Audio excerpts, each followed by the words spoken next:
Yo, what is up, and welcome back to another episode of the Social Primate Podcast. As always, today your host is Lalo, Eddie, whatever you want to call me. And today, we're back after a whole year. I'm back after a whole year. I've had the chance to meet new people, see new places. So I think it's time to come back and basically put it all together. Focusing on today, though, we have the guys from Soul Providers. They're a hip-hop group from the Southern California area, SoCal, LA. Specifically, I believe the Southgate area, so they're really close to home. I've had the chance to listen to their music since 2015, music here and there that came out. And I hope you enjoy the conversation as we dig a little deeper into their passions, their music, why it is that they do the things that they do. And if you want to stick around at the end of the episode for a full song, feel free to do so. If not, here's a clip. Again, enjoy. Well,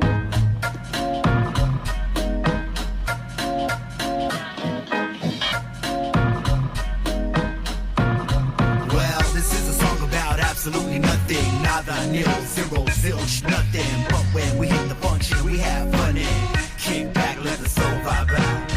Hey there, my name is Mighty Mudds. Hi, nice to meet you. I hope you're having fun.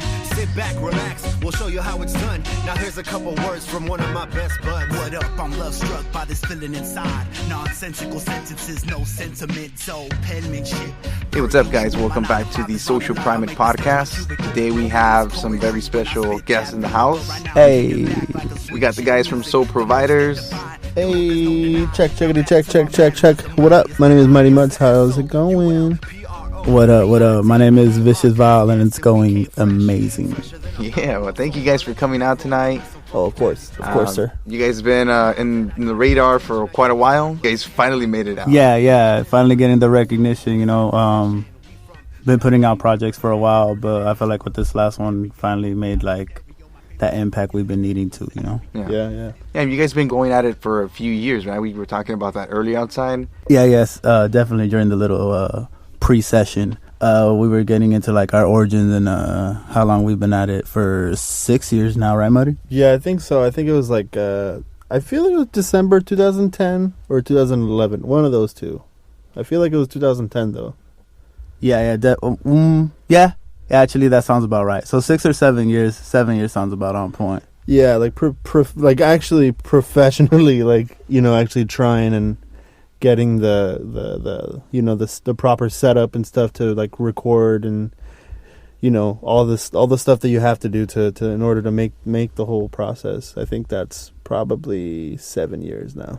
Yeah, because me and Muddy, we were never like the standard drunkards who are like at shows who just freestyle. We didn't like freestyle or write bars for that long until we started recording, or until I started recording and like he started executive producing all the tracks.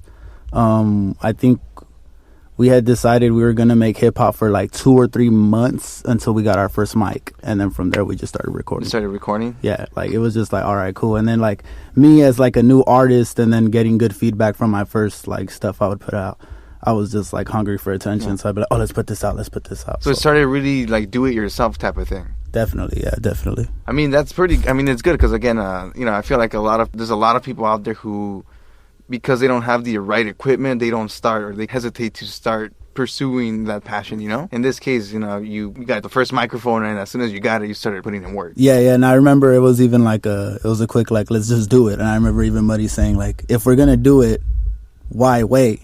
Because I remember I was down because I was working a pretty chill job. I was making a good amount of money. And the homie who was making the beats at the time, we were all going to put in for the mic, and we were just like, why wait? Let's do this. If we really want to pursue music, let's do this. Yeah, I believe we started the whole thing in December. I know the day, but it's on my computer. But like we started in December, and then like I think by January or February we ordered the microphone. So it was like a month in that we were like, yeah, and then we just got the microphone. Yeah, definitely. Yeah, and then I think I was just getting like, it was just a mixtape I was working on. Well, Muddy was like always like behind the scenes helping with everything, but it was a mixtape I was working on. So I wasn't even making like getting beats from like producers like in the local scene. I was just getting YouTube beats and just rapping, and it was getting good feedback, but it wasn't more so like people would bump it. I think it was more so people seeing the potential. Yeah. And then from there, like, we started growing our catalog and started getting recognition. So, like, at what point did you decide, like, we're not going to quit, we're going to keep going? Because I'm sure, in your stages and stuff, or whatever you do, you kind of second guess yourself, and maybe I'm not good enough and stuff. Did you guys ever have, like, phase and stuff that stopped you? Try stopping you? No, I don't think we ever had a phase of like we're gonna stop. Yeah, it always just we all just kept moving and moving and moving. Yeah. The only thing that a little obstacle is like school or work or something that kind of delays you for a little bit. But other than that, like we kind of just kept going and going and going. We still haven't really stopped. Yeah, I mean, in the early on process, like we were just getting better and better. It seemed like with every track we were recording, we were just progressing. So it didn't make sense to not keep going. But as like a writer, and like as far as writer's block and just finding inspiration, right, there was like a period where I was like, what am I doing? Like it kind of just felt like it became very automatic. Like I tried to keep it to making a song a week, and I would do it, but it just like it lacked quality. Mm-hmm. And I felt like I was just making music just to make music. I wasn't even like impressing myself anymore. Yeah. So after Soul, I think like I had that like couple months of like, well, am I gonna do this? Am I gonna not? And then that's when we started linking with East of the River, and then that brought like, a breath of fresh air, a new inspiration, just being around like creative, like a nice creative flow. And yeah, that got me back into writing, wanting to create more. And I got back to impressing myself and with this last project. Yeah, that's good. You continue. Yeah, again, because I had mentioned earlier, some people will get stuck, and then you don't keep going, and then it's gone, if time flees and shit. Definitely. And then I feel like as an artist or just someone who like is trying to make this like their living, we feel like if we stop, like it's like the end of the world. But really, like there's nothing wrong with just taking a break. Mm-hmm. Like I understand you want to work and you want to keep going. There's nothing wrong with that. Now, as an artist, definitely like today as an independent artist, you don't have to be making music to be pushing your brand. So you can give yourself a creative week off, go live life. You know what I'm saying? It's not all about writing. You're not a robot. You don't just push out music creatively like some sort of, conveyor belt. Right. Yeah, I mean, one thing I have to give you guys props on is just like the way you guys market yourselves, promote yourselves. Like it just looks Muddy. Professional, Mm-hmm. Yeah, it looks professional, man. So, you kind of have that visual stuff sells, especially on Instagram. And like the more things look intricate or just straightforward information, dude, you catch eyeballs like that. So I feel like that's what your guys' stuff does. It looks fucking clean. Yeah, after kind of like the last one that we did before the one that we recently dropped, for Soul, it was kind of like we were kind of doing that. Like it was kind of getting there to the point where we were like we knew kind of what we wanted to do or how we wanted to do it. But then like once we took that break or whatever, and then we were working on Soulful for like about a year or so, year and a half. That's the one where I was like kind of I think we were both kind of writing things down like, oh, maybe this will work if we do this, or maybe this would be nice if we had this ready by then. And then it all like we pretty much already had everything planned before we even finished any music wise, anything like that. So it was all ready to go once we were ready to go. Yeah. Okay, so it's like pre-planned and stuff, so you know what you're gonna put out. Okay, that makes perfect sense. Yeah, as far as like marketing and like promotion, it's like a heaven sent to have Muddy. As far as visuals go, like I don't have to pay for music videos. Yeah, that's just who did you guys? like, I think I don't know. I'm sure it was you at this point. There was another group. What are they called? There was a video, and there was some drone shots. Mm-hmm. Yeah, dude, that was a sick ass video. Again, it was like top quality. Like you see it and you're like, damn. Like, that's why it generally trips me out. Like when people like pay Muddy to make their music video, and then they like. I mean, I understand wanting to have like creative control of your product, but like this was a director for a reason. Like you know what I'm saying? But that's some other shit. But yeah, definitely. Props, man. It takes a lot. Like again, you need to sell yourself on, especially on social media and stuff. You gotta, put in that extra work to, get those attention, the listeners and stuff to come in. Yeah, definitely. And like for us, it's always been, quality over quantity. Like I understand a lot of people like visuals sell, definitely, and they help you connect with your people even more. Like for one of the last visuals we had on Soulful, Checkmate, I think the audio got about like 100 plays. But when you really break down the lyrics, how Muddy broke them down, like through the visual of like me playing chess by myself, and then people started understanding it, like I think it hit like 1,000 in like a week or two. Damn. So it's like you're able to paint that picture that perhaps the words, you know, without captivating it, without really captivating the people, were able to paint. You know what I'm saying? So they aid each other. And at the same time, then you can have a fun visual, which is like Soulful, which like, it's not really a serious song. It's a song about nothing. But it's just a fun-filled song, and it's attractive, and it's catchy, so people dig it. I mean, where do you pull this stuff from? Like, I'm oblivious to like the writing process for like a song and stuff. You know, like I've tried years ago for like a band and shit, but it's nothing compared to like, you know, going in front of a crowd and stuff. Yeah, I mean, it definitely depends on the beat. I mean, like when we were talking about outside, like when a producer sends you a beat, it's like they're sending you a canvas, but it's not a blank canvas. It's like a canvas with a background. And then as the MC, you add to that canvas and you finish it up. But it all depends. Like if it's more like a smoother, jazzy beat, you know, it starts being more thought-provoking. Then you get more intricate, or you get more complex with your lyrics. You get on your whole lyrical miracle type flow. If you get like a very like funky type vibe, like me and Muds growing up, like one group we definitely had in common was a Tribe Called Quest and De La Soul, and the whole native tongue vibe, but just having fun, not really taking it too serious, but still sending a message. That's where Soulful came from. Like groups like that, groups we grew up listening to, who were just like, you know, the fun side of hip hop, not really too serious, but still sending a message. Yeah, like probably all the songs were or have been written by you, and the only one that's kind of wasn't was Soulful, which is the one that you were talking about earlier, the song about nothing one. That's the first one that I'm on. That's the first, like, you know, so for like 7 years I haven't done anything. Like I've always been behind. I've always been behind the scenes and shit. So this is the first one that I was on. So the one that you heard, that's the first time that I ever rapped. That's the first thing that I ever wrote. That's, you know, all of that was the first time. So it's always, you know, it's new for me too. Shit. Like I haven't done that fucking ever. Damn, that's crazy. Now again, like this kind of stuff is just really it's a bit oblivious, I understand, like to the process. And that's how we were first when we started, like our first project. It didn't even get mixed and mastered, put it that way. Like we had no idea what we were doing, but people still enjoyed it.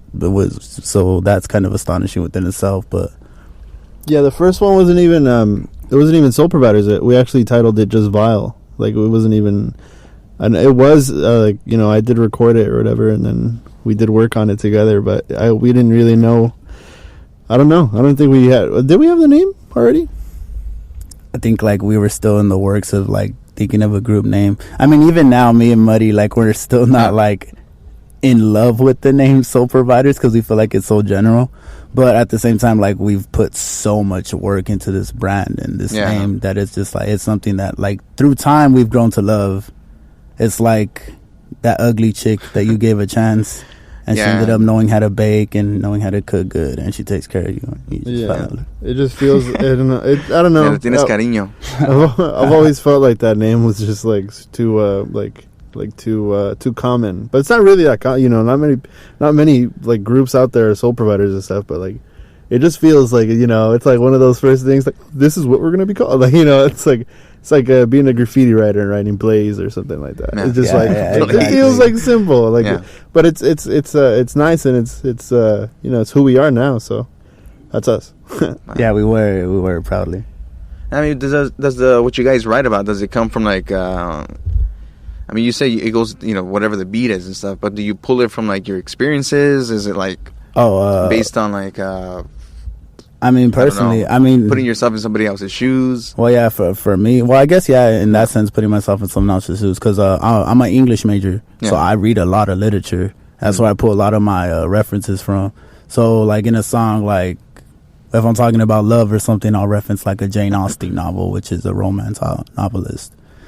It's different things like that, so, like, you won't catch it the first time, but you'll understand that I'm spitting well. And then you'll want to look it up, and that's exactly what I'm going for, like educating people, waking people up. And then Muddy, I know from past experience, because it's like all about us growing up. Yeah, I mean, well, I think for you, what you just touched on right now, it was like you pretty much can listen or like hear his whole like your process from starting school to the end of school. So because every other song is a reference to like something he read or something. Yeah. So you could pretty much timeline it like, oh, this is what he was reading this fucking day. Okay. Or this is what he was reading this month and stuff. So it's like it's like it's continuously you're gaining until the end of it, until the most recent, I guess. Yeah, that's funny that Muddy mentions that, because I noticed that when I was taking an anthropology class, I was writing a lot about cultures and like acceptance of like other people's traditions and other people's rituals and understanding that. And then when I finished my astronomy class, I wrote a song called Moonshine, in which case I write about the stars and the moon. So yeah, that does make a lot of sense. So yeah, I barely caught that too. That's crazy. Well, yeah. So I guess like I just basically transfer the knowledge that I've absorbed into my music. And try to put it into the music. And then for Muddy, for me, like that's why I think it juxtaposes so well. It's just mine's is a lot of like complex, and Muddy's is just like very fun and like simple. So like they work together well. You know what I'm saying? Because it's not, if it was just two people who weren't like putting a lot into their lyrics, then it would just be kind of jokey. If it was two people who were kind of taking it too serious, then it's like, they're not really having any fun with it. But for us, it's like a nice, cooperation. There's a balance. Exactly. Yeah. There you go. Yeah, for recording his style for like 7 years, I was like, I could have started when he started, but I was just so like, I'm not gonna do any of that. So, like everything that he says and all the stuff that he says and how he says and how he words it, like no idea. Like that's not gonna happen for me. Like I'm not gonna learn all these words and stuff and all these things that he says and stuff and like read all these books and stuff. I'm not gonna do any of that stuff. I already know myself, so I never really bothered trying until like recently. I was just like, you know what, I'm just fuck it. We're gonna do it. And I'm gonna try that first one, and then pretty much whatever I heard in that, whatever I heard in that beat, we kind of just wrote it, or I just wrote it, and it was like it just came to my mind every time I would hear that beat over and over again and over and over again. That's what I wrote. I mean, it was just really, it wasn't really anything. It's just how we were living or how we lived, because we were just watching fucking Jerry Springer. We were just we were just eating chips or some shit. We were doing all this stuff. So it's pretty much everything that I said is pretty much 100% true. Like all that stuff that I whatever I write or whatever I put in, whatever, that's exactly what what we do. And that's funny too, because like in retrospect, like when I first started writing, I wasn't always into literature. Like I started reading because I wanted to be better at like lyrics and like content. But when I first started making music, I remember I would tell my verses to the other cat who was in Soul Provider's Thought So, and he'd be like, "Oh, you sound very like Earl Sweatshirt-esque. You sound very like just rhyming just to rhyme. Like you rhyme good, but you're just rhyming. Like what are you saying? What's your message?" And in which case, he was the one that kind of like provoked me to get into literature, to start building like understanding like context within your message. Yeah. And then now he doesn't even make beats anymore, but that's cool. But yeah, he got me into like understanding like the power of a 16, because I'm always like, well, why, like, I would do 32s or whatever, just trying to rap and sound cool. But what like, is power of the 16? I'm not sure what that is. Well, not like just a 16, because a lot of people say a 16 is a standard verse. Like if say someone like says like, oh, I want to collab with you, I want you on my track, 16 bars is what they'll get. That's a verse. Okay. As an early MC, I would always feel like that wasn't enough. I'd feel like I need more bars, what to say. But if you're making everything you say count, if you're putting everything into your lyric, then 16 bars is enough. Okay, gotcha. So, yeah. So he got me into like having context and being more like intricate with my bars. But when I first started, like, I was just more about like rhyming just to rhyme, just being able to rhyme. Yeah. So that brings up a question that I had earlier, that I mentioned. I was gonna ask. Point was, you mentioned the Tribe Called Quest. There's like, old school Tupac, Nas, Kendrick, J. Cole and stuff. So they try to put like, meaning behind. Or there's how do I say? Like speaking on societal issues. Right, exactly. Yeah. You know, in the way of, you know, still making a badass beat, still making it sound sick, but beneath their lyrics, they're trying to push a story. You know, they're trying to tell the truth, I guess, in a sense. Yeah, no, definitely. Yeah, like, I guess my question was, I don't know if it made sense earlier, but it was more like, you know, it's knowing that you have people listening to you. Like, do you ever feel like there's a responsibility to that kind of stuff? Like, definitely, it's definitely like a push? Spider-Man sense to it. Like with great power comes great responsibility, and that's like that's why I hold it like very strongly whenever I pick up my pen. Like, I try to deliver the best message, like promote positivity and not negativity. As far as speaking on social, you know, conflicts, at times, you know. Oh, it's both sides of the spectrum for us. I'll have songs where I speak about, mainly I speak about more like internal conflicts, you know, being able to like understand coping with the mind, dealing with depression, dealing with emotions, dealing with happiness, dealing with melancholy.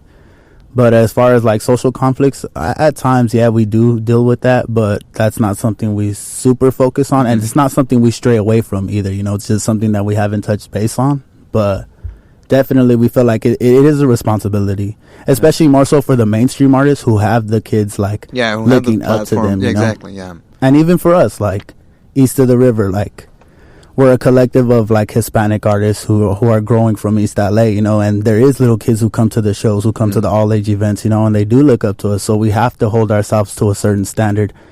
At least like how you profile yourself, you know what I'm saying? And especially when we talk about, like, Muddy knows I don't cuss in my lyrics. Like, I'm not saying 100% like I don't cuss, but I try not to. When I write them down, I don't cuss on any of my written stuff.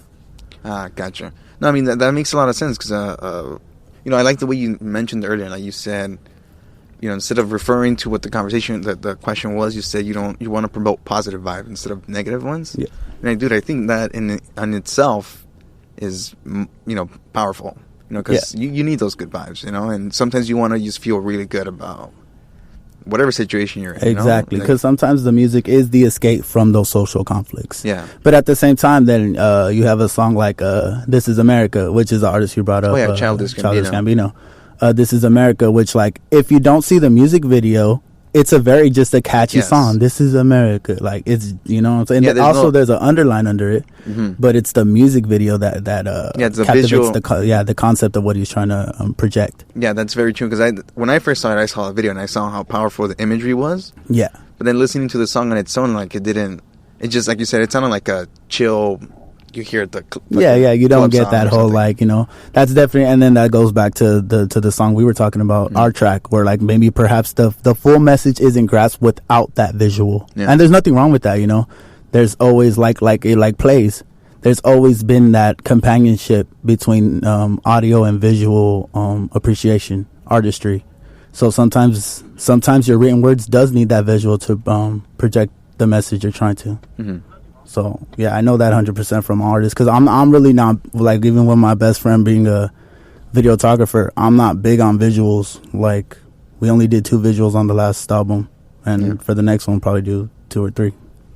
That's good. But again, you said quality over quantity. Yeah, definitely. Yeah, that's good. I mean, that going back to what you mentioned earlier about EOTR, right? End of the river. East of the river. East of the river. East of the river. East of the river. It's all good. Oh, fuck. So what is that guy? What is that about? I know. What's it called? I forgot how to pronounce her name. Zay, yeah. Yeah, Zay's out there. There's a bunch of us. We are exactly what everyone calls us, the Mexican Wu-Tang. There's a bunch of us, but we're all here for a reason. You know, basically it's just a collective of artists who we originate. Well, the group originates from East LA, but we're all from the Los Angeles district. And basically, we just all we try to propel each other to the next level. When one of us has like a music video or an album out, we all share it. You know, we help each other. We grow together. And that's all it is, just a network of artists growing together, and we're doing it well. Yeah, I was curious about that because you guys put what, like, shows together. You guys also do like a podcast type of thing.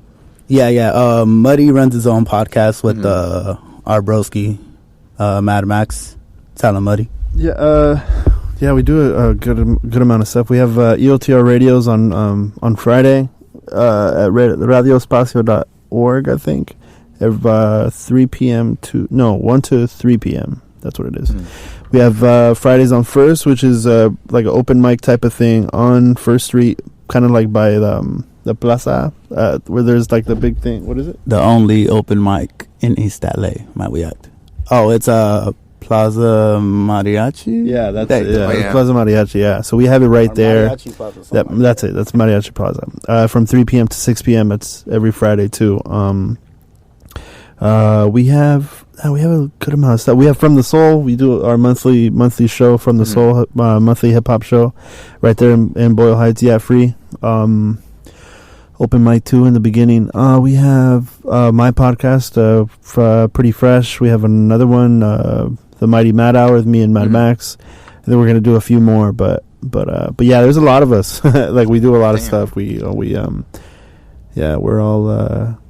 all pretty great. So it's the whole idea to promote like the hip hop culture type of thing.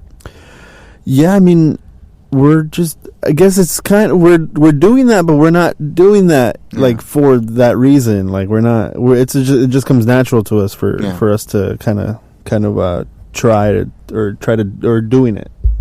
It's like a hip hop X-Men. Yeah, and Mezcal happens to be Professor X, and he just recruited basically because when I did the write-ups for all the artists, I asked him how everybody like originated and got into the network, and he let me know like basically I just scouted everybody, and I was like, that's really tight, like to just like like to just scout these people and be like, all right, this guy has this, this guy has this, like he can work on this, and that's basically what he does. He kind of scopes us into what we need to work on. Man, him being around in the game so long, you know. He helps us out. He's kind of like a manager that doesn't manage, you know what I'm saying? Yeah, definitely. So he helps us all grow, and it's really tight. No, that's cool, man. Like there's a consistency going on, you know, like we mentioned way earlier, is about keeping that momentum going. You know, that's just gonna take you places. Yeah, with all of us, kind of since joining, it's gone, like, you know, our stock has risen like gradually, and you know, we got in, and a few months after, we were asked to do paid dues when it came back. Oh yeah, that's right. Yeah, we were on paid dues, and then you know, it's like a music festival for people who don't know. Yeah. Exactly, it was the music festival back in the day, and it just came back, and it was like the first time. You know, you would think that never comes. You know, it was never coming back, and then you know, Mers hit us up, and he asked us if we wanted to be on it, and we said yes, and then, you know, that kind of lit a fire under us, and we were just like, dude, yes, like we gotta keep going and going and going. And it kind of felt like people knew the name, knew the name East of the River, or knew the name EOTR, but once they saw the name on the flyer, they were like, whoa, like what, like what the fuck, you know, kind of like where did they come from, like all of a sudden.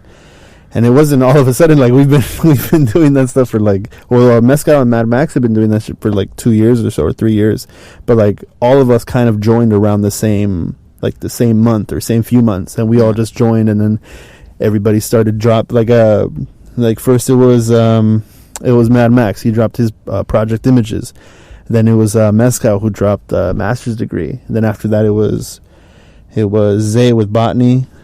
Then after that was Kiddo with Escapism. Then it was Killatech with Undefeated Season. Then it was Hollow Visions with Homecoming. And then it's us with Soulful. And then next up is Don't Sleep with Watch Me.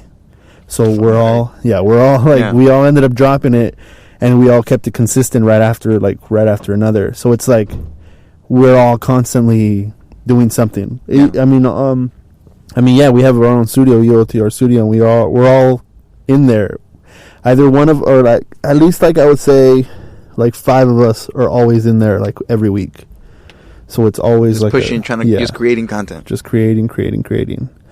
So yeah, I mean, started growing gradually after paid dues. We got on Night on Broadway. It's this big festival in downtown LA. Yeah, like over 250,000, I think, that roamed the city, roamed the streets around there. And it was a big. It was a lot of people. A lot of people. Yeah, it's basically they opened up the majority of the venues, right? Yeah. So people or bands, artists. They had a whole stage set up where the in the streets street are. too. Yeah, on the that's street right. they have the whole stage set up. I think. Do you remember one of the bands that were playing? I think Remember those Absent were gonna play somewhere. It was War. War. And War. B-52s, Rock Lobster, baby. Yeah, it was B-52s and War. They were headlining that The last event, year. Yeah. After that, we had Felipe Esparza, who's also from Boyle Heights, and a comedian. Yeah, he asked us if we wanted to open up for him at his LA show. Yeah, sick. so we had two dates back to back at the Novo, and it just felt so like, you know, I mean, you remember we were walking in like we felt. Yo, it was the wackest feeling knowing that people would buy so many albums from us and we didn't have any. I started selling Mad Max's CDs. That's how like And bad I wanted to sell. There was we were selling Max's CDs too. It's like, but we didn't have any. So if we had some, we would have sold a good amount. But see, that's the thing. Like if we don't have our CDs, then we have no problem selling the homie CD. You know what I'm saying? And that's part of the network. He wins, we help each other. Yeah, exactly. We all grow. Yeah, you guys all rise. We all rise. And then after that we had Mers hit us up to do the Roxy. We've never been to the Roxy, and that shit was tight. Like to be around the history and be around like where the Doors have performed or Janis Joplin have performed, and it's crazy to just to walk the hallways like, damn, this is tight. Do you guys still get nervous as fuck tight. like right before a show? Or like all a show the at least? time. Yeah. I'm just playing. No, not really. I mean, it depends. Like as the crowds get bigger, but then at the same time, like, to be honest, the lights are in your face, so you don't see half the people. Like you're kind of just as long as you just remember your stuff, you're rapping. You know what I'm saying? Don't get too drunk. You're good. You know. Like we get giddy, and I get giddy. I just start running in place, and I'm like, I'm ready to go. And then he's just like, I want to rap. I want to do this, and we're all just excited. We're hardly nervous. We're all, we've done this before. It's just a bigger stage. That's it. Doesn't mean anything. It's just a bigger stage. More people to hear us, and it feels great. Yeah, more people. Yeah, I'm sure like the after the show. I mean, something not like recently, but podcasts before, and like if I talk to somebody like that I've been looking forward to, it's like, I get out of here feeling like good. Yeah, I imagine at a fucking show, and it's like, oh shit. Yeah, definitely. Type of high. I mean, there's always that feeling of like, especially when you get the crowd reaction, like. If you can just go out there like wreck it and get the crowd to give you like that positive feedback, there's no feeling like it. Like it literally is a high. Yeah, like, it's tight. Damn. Yeah. So yeah. I mean, we're right. I mean, the guys. Half of us kind of just went to Netherlands like last month. Like, holy shit. Yeah, to perform. Yeah. So some of the guys went over there. We couldn't go because we didn't. We just didn't have the funds to go. Yeah. It was short notice, but they got accepted over there, and then they met a lot of people, and it was great to hear that. And then when they came back, they brought fans with them. So we just started seeing random people like with random names and like not typical names that you see around here, not like Jose's and shit. Like they were kind of like some Dimitri or like some weird shit. Like we were just like, what the fuck? And then some people would actually they actually messaged us and they said, hey, we want to see you guys out here. Like we want to. Like, we were just like, whoa, we didn't even go. Like imagine if we would have went, or imagine the whole crew would have went. Like it would have been over. Like that would have been tight. Yeah, I heard like boom baps cracking over there, and like our style is very like golden era esque. So shit, let's roll. Let's get it cracking. So we're actually already planning. We're already planning to go next year to the Netherlands. Yeah, to Netherlands, Amsterdam, and a few other places. So hopefully we can make a whole like little trip out there. No, that's cool. Sure. You guys been like you said, like when you guys couldn't sell your CDs, because you guys didn't have any in stock and whatnot. Like you guys were basically collaborating or assisting, like your our brethren, your brethren, yeah, exactly, and that's what we are. Like we are like a family. Like we spend holidays together. It sounds it sounds like kind of one of those things. They're not really friends or whatever. They're not, no, like they legit. Like they became family. They became our friends, and we talk to every day and stuff. So it's not like we're not just in a rap group together. Like we hang out. We're there every weekend with them, or like We have barbecues just hanging together. Like we go to Thanksgiving. We had Feast of the River. we had Christmas stuff together. We did we do a lot of things together to keep us kind of, you know, close knit, and we're all supportive of each other. We're not. It's kind of like it's kind of like competitive. Friendly competition. Yeah, there you go. Yeah. For like definitely like when you see, I mean, me, I go to school. So right now, like tomorrow's my last day of school, so I'm not writing music right now. He graduates, by the way. He graduates tomorrow. Yeah, I graduate Friday. Congratulations. Thank you. But like when I see, like, I'll see like Tech, or when he'll show me something that sounds really, really tight. Then that sparks, like what Muddy was saying, that sparks that flame. Like, damn, I got to get back in the studio and I want to write.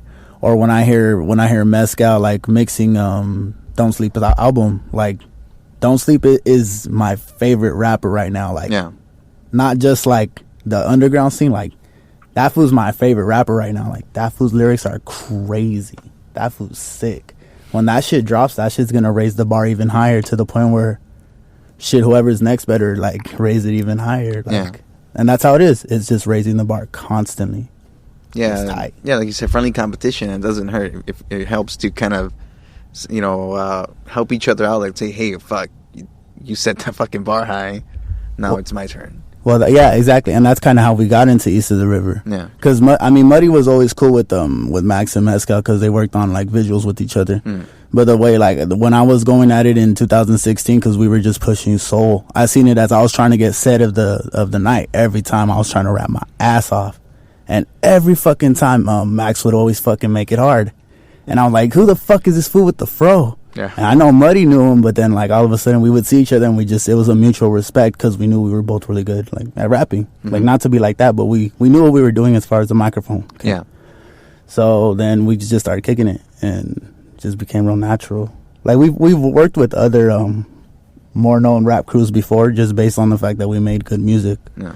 But this was the first time that when we started collaborating with people, it felt really natural. When we had a barbecue together, it felt like we were with friends. So it's not just like... Not business. Yeah, it's not people we make music with. It's our friends that we make music with, you know what I'm saying? Yeah, we were hanging out with, like... we were with On a High Note for a little bit. We were hanging out with them, and we were hanging out, you know, Self-Provoked. We were going to the shows and stuff, too. We were doing all that stuff, and it was fun, but it just didn't really, you know... Yeah. It didn't feel right. It didn't feel natural, I guess. And then some of those fools rap really good though. Yeah, they do. With the Wino and all of them, it's just like it's crazy. But no, yeah, we even went to Salt Lake City and stuff. We went to Moreno Valley. We were there in Covina for the first time. We did a lot of Salt Lake, Utah. Yeah, Salt Lake City, Utah. We were nice. There. That was fun. It was great. But yeah, it didn't feel forced, but it just didn't feel right. Like it just didn't feel like, you know. And then kind of once we kind of started hanging out with Mad Max and all them, and it wasn't even like we were I don't know, we were trying to hang out with them. It was just that we would always rock the same shows. Like we would perform every time together. So like, just seeing them frequently and stuff. Yeah, like we would see Mad Max's name right next to ours every other show or every show. And we would see certain other people, and we're just like, oh, like, you know, that we're here too, and then, you know, they're here too, and it's just like a, you know, so it got to the point where we were like, when we'd see the flyer, would be like, all right, who's on it? Oh, Max. Oh, cool, we're gonna have fun. Like it's gonna be a good day. Yeah. It's gonna be a good night. Yeah, Max is crazy. As far as like, and then definitely as far as like, even when you mentioned our promo game, we definitely took a page out of Max's book. Like his promo game was crazy. Like, the reason we seen him at so many shows in 2016 was because he was promoting for Images.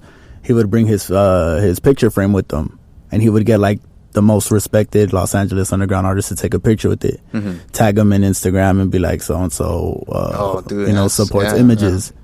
Genius, you know what I'm saying? That's where we kind of got the concept for our aprons. We made aprons since the project was called Soulful. Yeah, and so every show leading up. Every show that month of April leading up to the release, we were rocking the aprons. So when people are like, hey, I like your aprons, be like, we got a little something cooking up. You know what I'm saying, in reference to Soulful. So like, hey, definitely, like, you could get creative with the promo. Yeah. And that's what, you know, keep it fun. Have fun as an artist. Dude, yeah, that's going to make you or break you, man. Yeah, you can have some sick-ass music, but if your promotion sucks, Like if you're not gonna get nobody listening. And then that's crazy too, because like I mean, like even as far as Muddy said, like my shit's more like creative. Like you're not really gonna catch like too much quotables from it. It's just more very good rapping. Yeah. Some of my favorite rappers people have never heard of, and that's fucking crazy to me, because as far as like, you know, like I call it like lit hop, which is literature hip hop. People who reference like poetry, like Edgar Allan Poe type references. Yeah. You know, that shit is not recognized, but to me, that shit is so dope. Like, one of my favorite rappers is Sice from Sign. Oh, yeah. People don't know. Yeah, People don't know. And that baffles me, dog, because he is so talented as from a writer aspect, like being able, because I mean, I'm an English major, so I have to dissect poetry, and I have to, you know, I could dissect lyric. Like, that's why I tell Muds about editing his bars, and he's learning how to do that. But as far as like poetry bars, like, it's crazy that people don't know him. That shit baffles me. So yeah, it's definitely, it's promo, dog. It's then again, it comes out what you want to do with your art. Like Muddy, I'm pretty sure he'll be fine if, say, we don't ever make another album and we don't ever do, you know, another rap thing again. He'll be fine with just his visuals. I'm going to school, so I'll be fine. You know what I'm saying? But as far as like making money off of it, you have to promo. You have to know how to market merchandise. Then again, there's people with merchandise, and not to be a dick, but they're not making good music. You have to make good product before you, they have to want to buy the CD before they want to buy the shirt. Yeah. That's 100%. Sure. That's 100%. And some people don't get that. I mean, yeah, your mom's going to buy the shirt. Your cousin's going to buy a shirt. I'm talking about living off this shit, profiting. Yeah. You know what I'm saying? Like, there's a method and there's a science to it. And nowadays is a beautiful time to be an independent artist. If you're willing to tour, you can do this. Yeah, I mean, and then not to mention, there's a lot of like places where you can use, again, do it yourself type of things. You know? Yeah, definitely. Like, we did it ourselves for years. Yeah.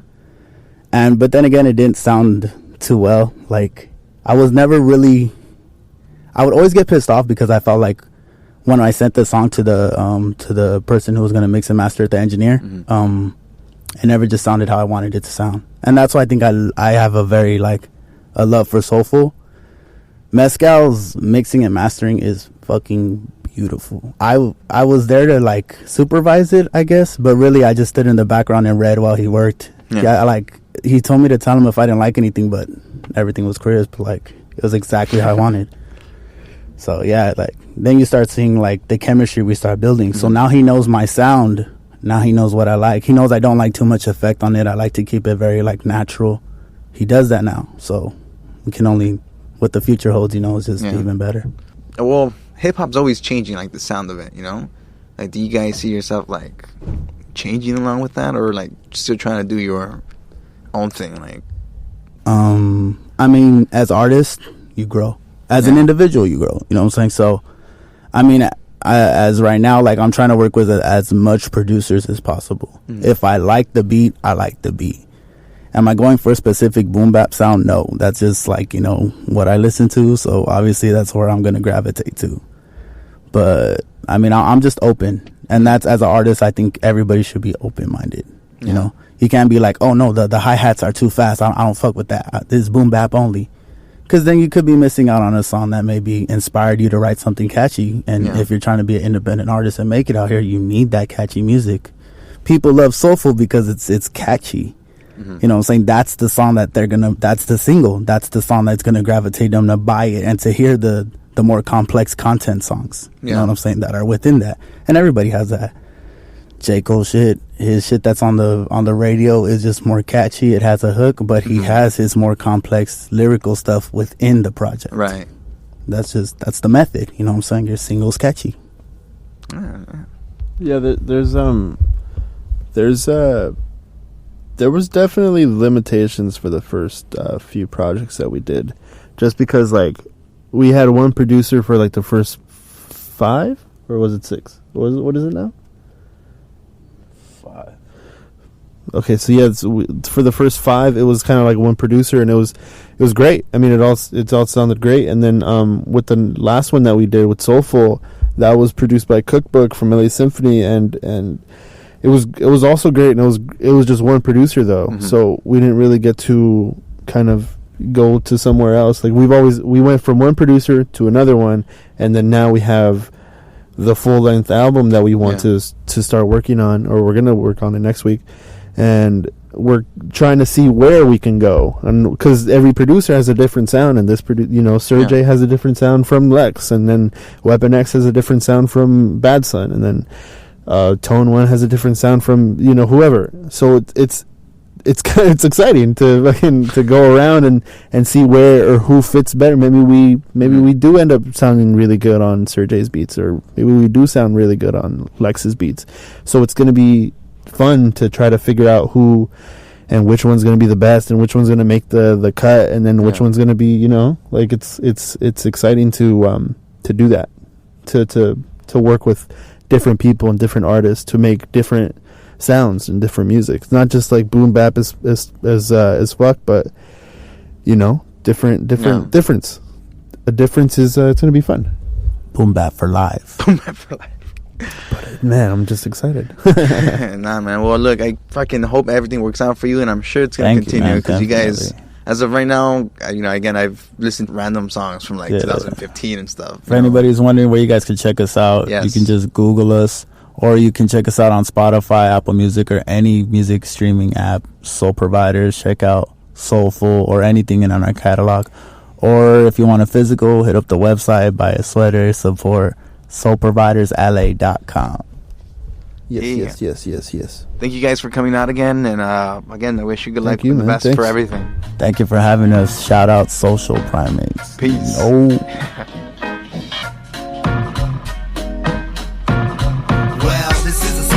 Absolutely nothing, nada, nil, zero, zilch, nothing. But when we hit the function, we have fun and kick back, let the soul vibe out.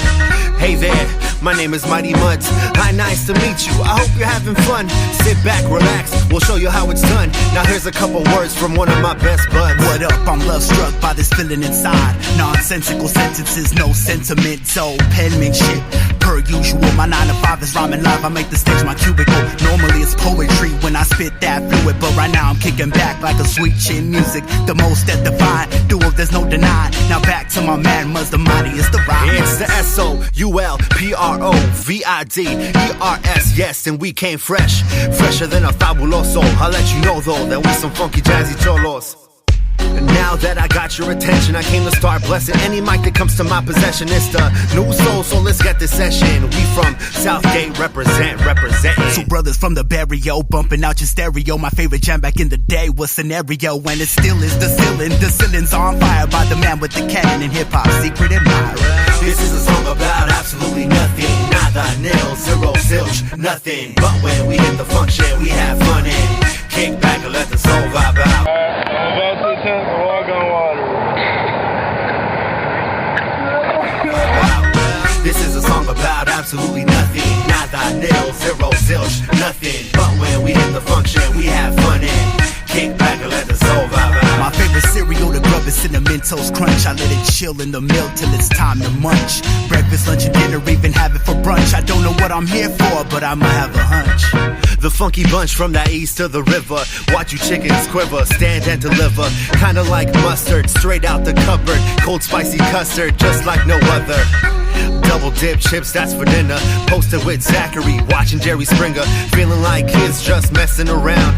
Knocking on the table, just making these sounds. Oh, boom bap, your booty raps just can't relate. You ain't y'all nothing in a minute, boy, you constipate. Constellations, contemplation, vicious, be a tourist. Which I find ironic, cause they always see the Gemini. Genocidal whackness, rappers getting caskets. Something for the gunslingers and backpackers.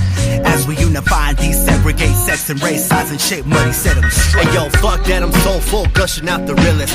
Never have I done this, showing so much feeling. So just a reminder, the song's about nothing. What more can I say? Stop fronting. This is a song about absolutely nothing. Nada, nil, zero, zilch, nothing. But when we hit the function, we have fun and kick back, let the soul vibe out.